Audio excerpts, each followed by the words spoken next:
During John Norton's career in Crested Butte and Aspen, he simply made the Colorado ski resorts and communities better and set new standards for excellence in the resort industry. His contributions to marketing programs, special events, community alliance building, and guest experience encouraged other resort leaders to seek out new opportunities and programs to keep pace. John loved the ski industry. He served on so many boards and contributed so much of his time in order to make the ski industry the best it could be. He was just such a great mentor, an inspiring leader, never afraid to embrace change and try something new, but always have your back and be really supportive. And I think the whole industry continues to benefit from that mentorship. Having grown up in Pittsburgh when steel mills still colored the sky gray, John jumped at the chance to attend bucolic Dartmouth College. Dartmouth, he said, was the best school I knew that was also in a clean and natural place, in the middle of beautiful mountains, rivers, and streams. Following graduation in 1977, John dreamed of going west, but marriage changed his plans. The allure of mountains yielded to different responsibilities as he launched a career with Procter & Gamble. In 1985, John embraced new opportunity, leading American Airlines' introduction of flights into Gunnison and Crested Butte, Colorado. John and his wife Robin, a former Dartmouth ski team member and Eastern Regional team coach, jumped at the chance. John headed the marketing department in Crested Butte until 1991. The pioneering airline programs became successful, and American Airlines expanded to Steamboat, Jackson Hole, Eagle, and Montrose Telluride. When we had just started with American Airlines, Ralph Walton, John, and I called on the Vice President of Marketing at American Airlines. When you're in the ski business, people love skiing, so we had access that we shouldn't have had, but we had it. And we walked into a meeting and the VP said, "What do you want?" And John said, "I need 100 free airline tickets for a promotion." He said, "Done, what else do you want?" And John said, "That's it, let's go to lunch." Well, Ralph and I said, no, we've got a presentation. We'd like to show it to you. And we walked through that presentation, and at the end of it, we had about talked him out of it. And as we left the meeting, John said, "When you get the order, you shut up and leave." That's sales 101. And I'll never forget that one. He was elected to the Crested Butte Town Council, while also founding the Crested Butte Physically Challenged Ski Program. He recruited former First Lady Rosalind Carter onto the board. The Nortons and Carters remain friends today. The annual fundraiser was called Snowfest, and the highlight of the event was Comedy Night. Now, President Carter distinguished himself in the 1988 event as Karnak the Magnificent, turban and all. He had the audience roaring.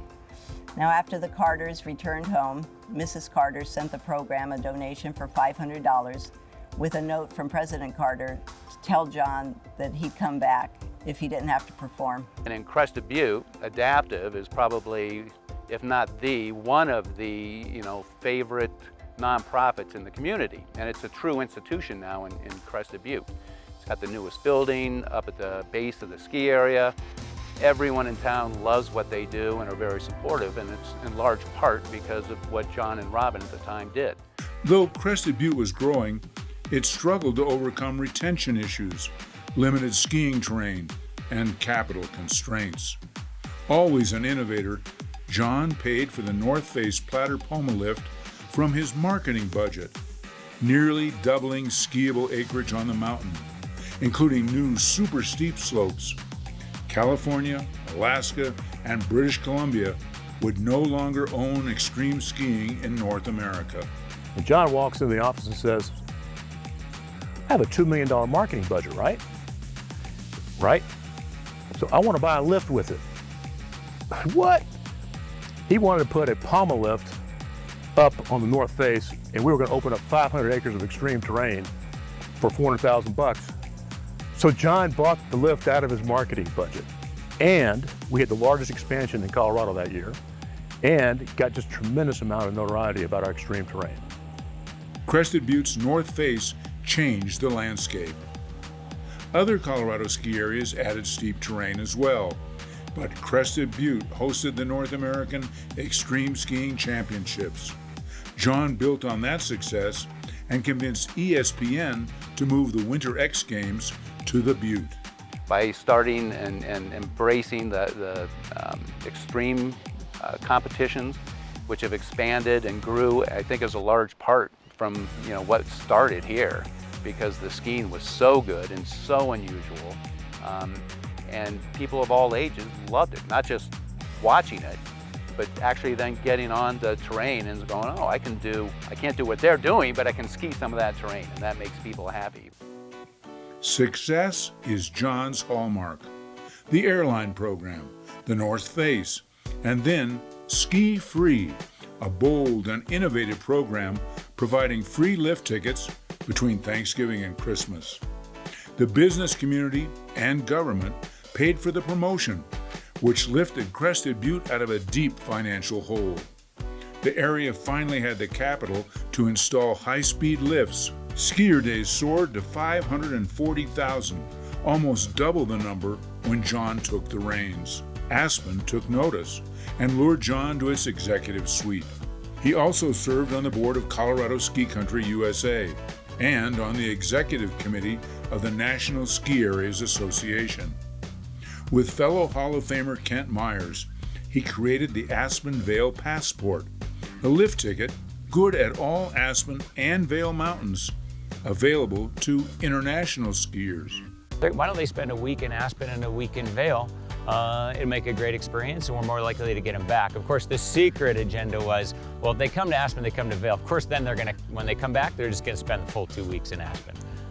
John worked to purchase Aspen Highlands and pushed to open Highland Bowl, a renowned powder paradise emblematic of Aspen Highlands' great skiing. And he brought World Cup racing back to Aspen Mountain. Ski racing was an integral part of Aspen's history, and the World Cup was the icing on the cake. And John Norton and his team were pivotal in bringing those races back in 1998. He also opened Aspen Mountain to snowboarding at a time when the resort needed to attract a new generation of enthusiasts. With help from Crested Butte, John landed the X Games. 20 years later, Winter X Games is still in Aspen, and better than ever. After some glory years, Crested Butte found itself in financial trouble, and John headed back as CEO. Though the resort was carrying too much debt to be saved, John delivered the area into the safe hands of the Mueller family, Eastern resort operators, before Vail Resorts took control. Today, as the head of Norton Global, John's focus is accelerating change, driving engagement, delivering better business results. John Norton continues to enhance Colorado snowsports with vision, innovation, and dedication. He has enriched us all. He's just one of those guys that's curious. He loves to share the things that make him happy with others, and I really believe that that's why he's so respected, both by people who work under him and people he works with throughout the ski industry. My life has been incredibly blessed, John reflects, not least because I got to spend my career in the Colorado ski business. We are excited and honored to welcome John Norton to the Colorado Snowsports Hall of Fame as a member of the class of 2023.